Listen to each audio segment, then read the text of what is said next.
Guys, this is going to be our first video in our spring break series. We're going to continue on with Unit 11, and pick up with China. We said China was ruled in the late 20s and early 30s by a dictator type named Chiang Kai-shek. And I know the video's trying to show you some of the PowerPoints. Just do the best you can. It looks pretty good right there. Alright, so Chiang Kai-shek was the guy in charge of China during the late 20s, early 30s. Well, he was a dictator. He wasn't great to his people. He, especially the peasant classes. That's why there's a rising communist threat from the north under Mao Zedong. Mao Zedong, who you see right here, you see his name. He was the this radical leader who started to preach this communist message and began to get people to follow his ideology in the north. And they fought this fight back and forth for years. Well, Japan started attacking China in the 30s, and the two of them put their differences aside throughout most of the war. In fact, China is considered one of our allies. We helped them out. We gave money to Chiang Kai-shek during World War II as well. All right, so fast forward, 1945 rolls around, World War II finishes, and now what happens is Chiang Kai-shek and Mao Zedong's forces begin to fight each other again. And they're going to fight the second round of their civil war from 1945 until 1949. Truman sent George Marshall in 1946 to negotiate an end to their civil war. George Marshall, remember, being the Secretary of State. But the compromise that they tried to make with China fell apart. Chiang's forces began to retreat in 1947 because Mao was so influential, was so strong, and Chiang Kai-shek wasn't a great guy. Now remember, Chiang Kai-shek's not promoting democracy. We don't really care about that. We care about the fact that he's fighting against communism. We're trying to promote containment. So Truman set out a large-scale proposal for Congress to help out, similar to Greece and Turkey. Truman goes to Congress and asks for $400 million to give to aid to the nationalists and to give to Chiang Kai-shek's forces. So in 1948, George Marshall, Truman go to Congress and say we need to give $400 million to Chiang Kai-shek and the nationalists to do containment, just like we did with Greece and Turkey. And Congress agreed because we're all about containment.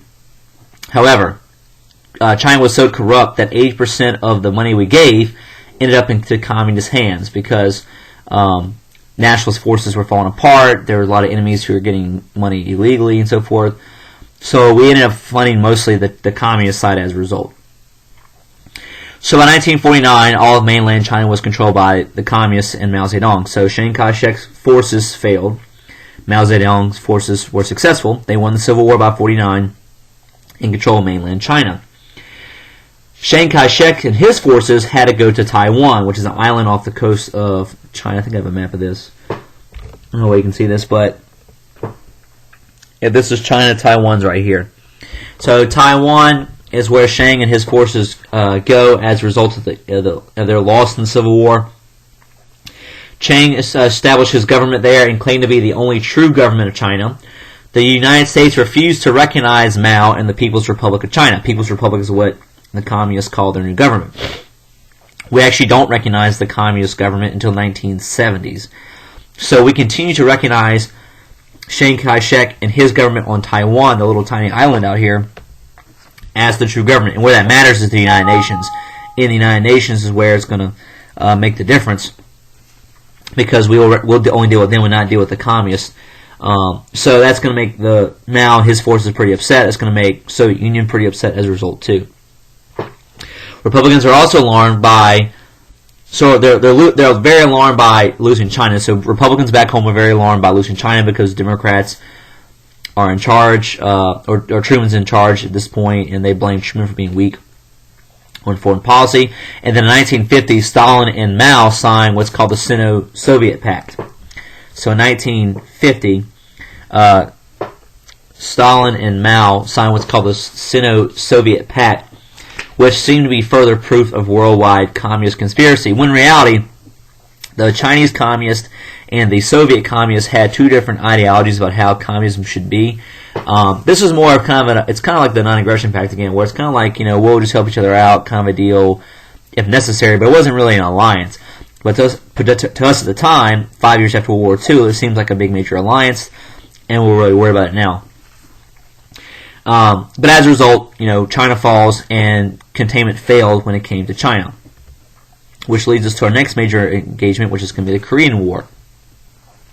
After World War II, Japan's former colony, because they controlled it before World War II, was divided 30th parallel. Right at the end of the war, in August of 1945, both the Soviets and us rolled into Korea to take control of it.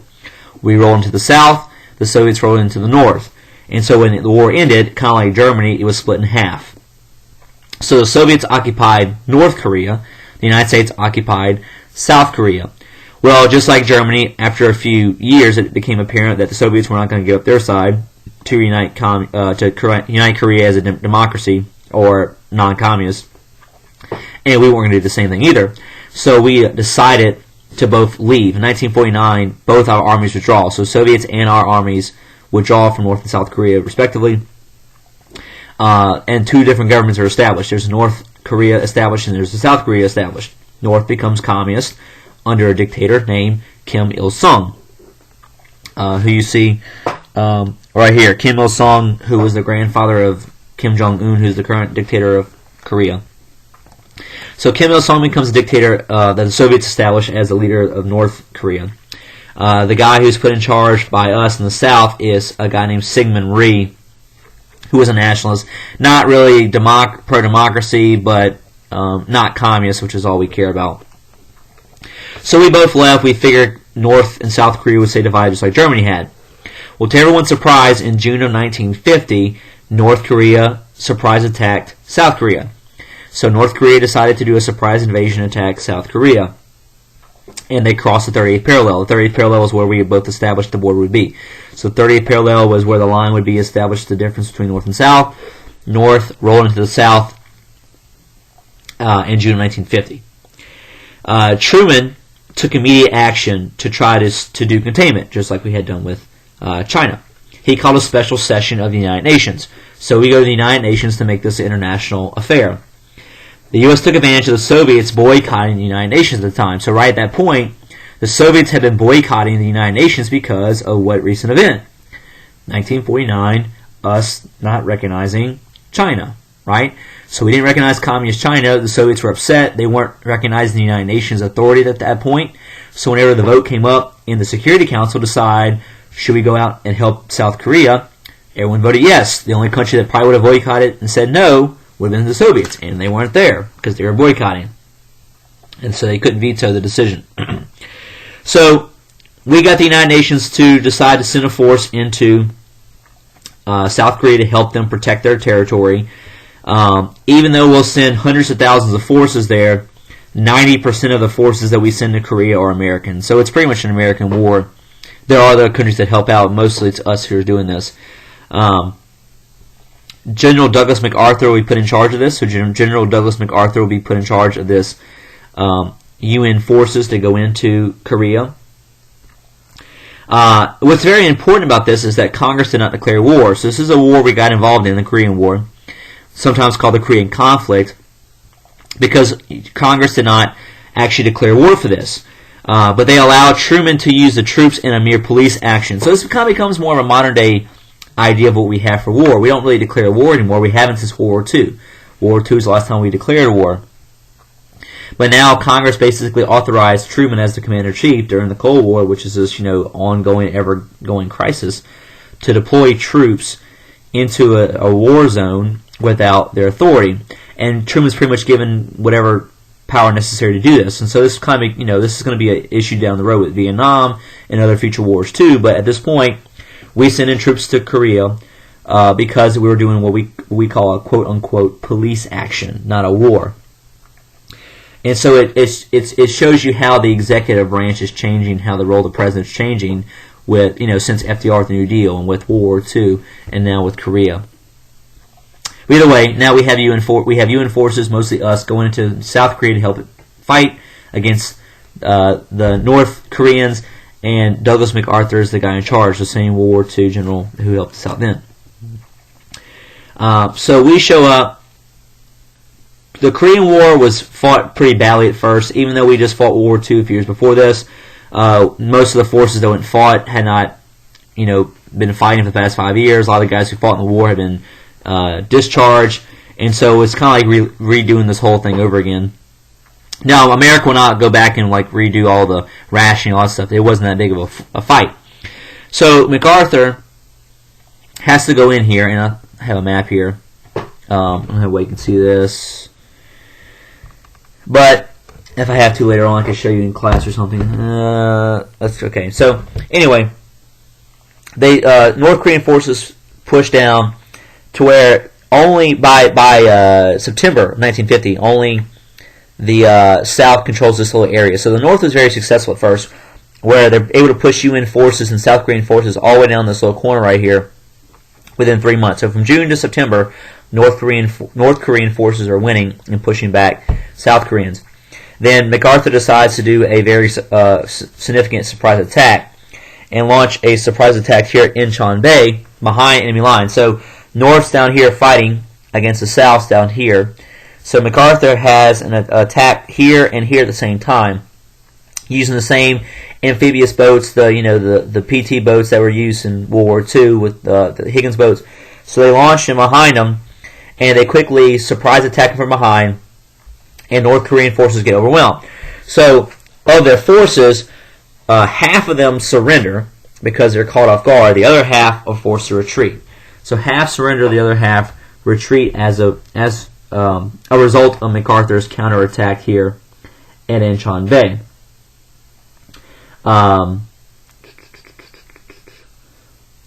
United Nations forces then pushed them past the 30th parallel, so we pushed them past back to 30th parallel, which is great. Then MacArthur had to decide whether or not we should pursue them all the way back to north to take control of all of Korea, which he does. So after they push them back, between September and November, we're going to be pushing them back above the 30th parallel and back all the way close to China as possible, because Korea sits on China's border.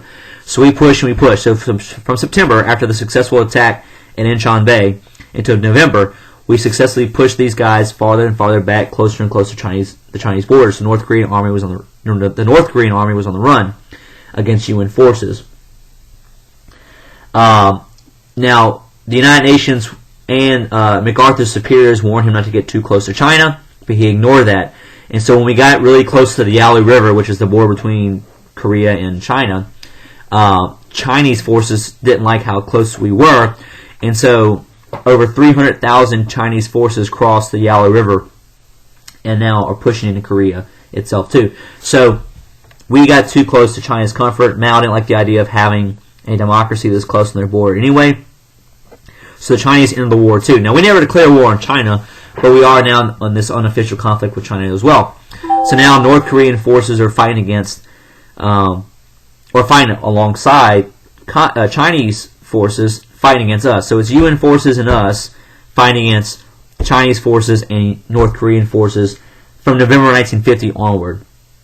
We get overwhelmed pretty quickly, and we're pushed all the way down back below the 30th parallel again. So from November 1950 until January 51, we're pushed all the way back down below the 30th parallel again, right back to where the capital is in Seoul. After a few months of fighting there, we finally push back, and pretty much the battle lines will stay at the 30th parallel. So 30th parallel is right here. It's pretty much going to stay there for the remainder of the war. It's going to stay there from that point forward. So from the springtime of 51 until the summer of 53, the war pretty much is a stalemate from that point forward. And we're going to take our first break right there.